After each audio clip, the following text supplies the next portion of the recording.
What I'm going to do today is run through in the show all these different areas, and there are many more, but I'm going to hit on a few today. I want to talk about feminine exit and safety.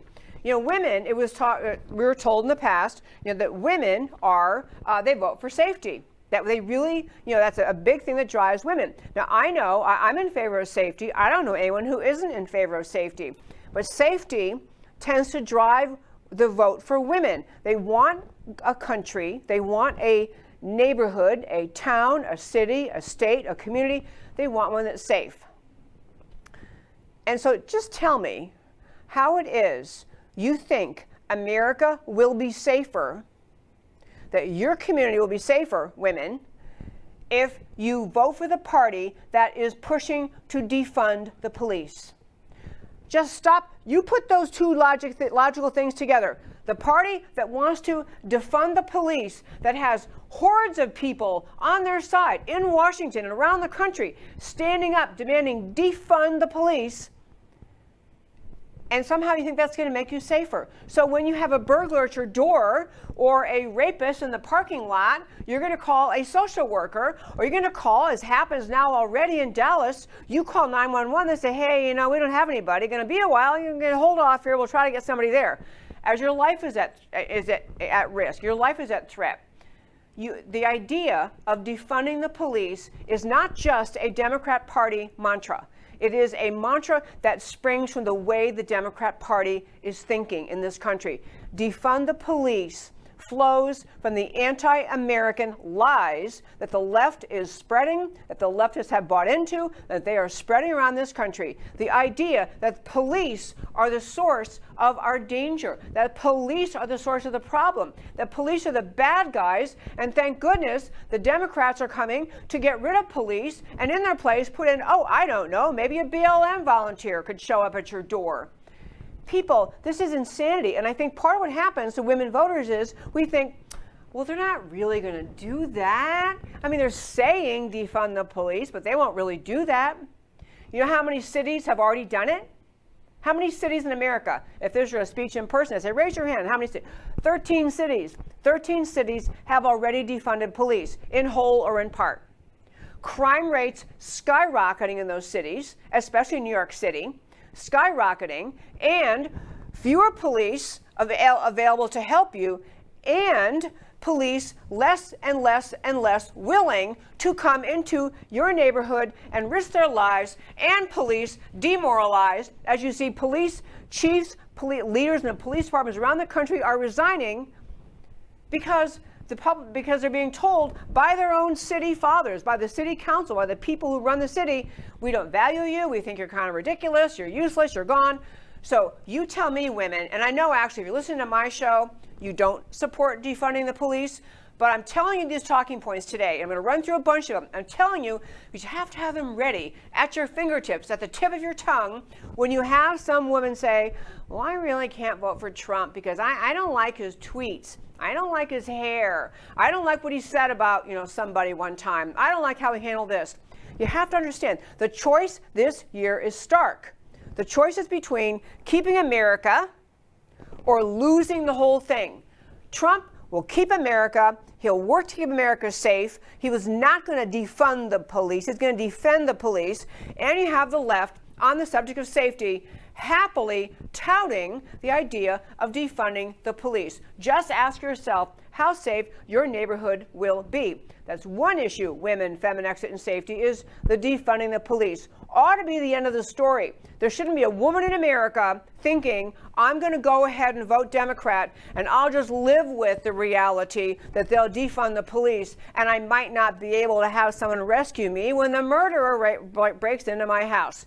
Women, we don't have to think like that. It's actually okay to want police to be present to keep you safe. And I will remind you something about the next safety thing in women and feminine exit has to do with the riots we're watching in the cities in this country.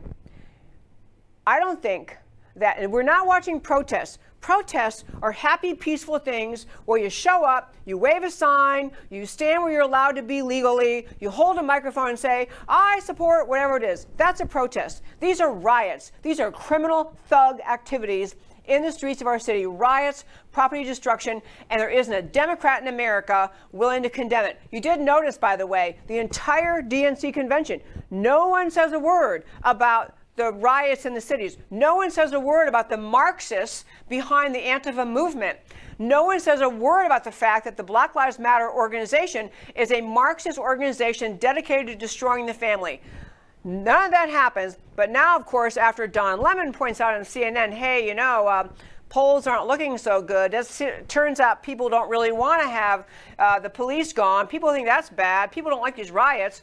Finally, Biden managed to mumble some ridiculous statement saying, well, I don't really, I'm against violence. Riots aren't protests. But, then he goes back to his underground bunker and whatever he does there, I don't even want to think. But he's saying these things because he's told to. The left has been overtaken by the Marxist radicals in this country, and part of their agenda is to defund the police, not to pretend. Part of their agenda is to permit this rioting. The rioting you're seeing is not about raising a social issue. It is not about an agenda saying we are rioting because we want, adequate representation racially across racial lines in the police department in this city. They're not making demands. They are threatening. They're intimidating. And when you look at Portland, where they're now like I think it's day 102 or something, 103 of every night rioting. They're going into neighborhoods now, where you thought you worked really hard, you and your husband, you worked hard and you saved your money, put enough money together to buy a sweet little house in a sweet little neighborhood and send your kids to the happy little public school in the area. And you've got BLM protesters and Antifa protesters in your neighborhood at night, waving lights, waving signs, yelling things like, get out of your house. It belongs to us. Give us your purse. Give us your money. You don't own this. We own this. These are entitled Marxists actually showing up in private neighborhoods in Portland and saying, give us your houses, give us your money. And I want to ask you, people, everyone cringes. You watch the evening news and you watch the violence in cities around the country. And a lot of us are thinking, well, I'm glad it's not my neighborhood. This is coming to a neighborhood near you, people. Coming to a neighborhood near you. The left cannot condemn this because those groups own the left. They own the left. And women, if you're going to vote for that, you're not voting for your own safety. You're not voting to protect your family. You're not voting to protect your community. You're voting to surrender your freedom. Because what they're trying to say with all of their screaming demands is, everybody out, we own this place, and you're going to give up. And you're just going to give in. And the answer, as I say, they're not making demands, XYZ, raise minimum wage. They're not making demands. The demand is give up the country. Give up everything that America is. We run it now. We'll tell you where you can live and everything else that you're allowed to do. This is the demand. The left, the Democrats in this country cannot silence them, and therefore they are responsible for them.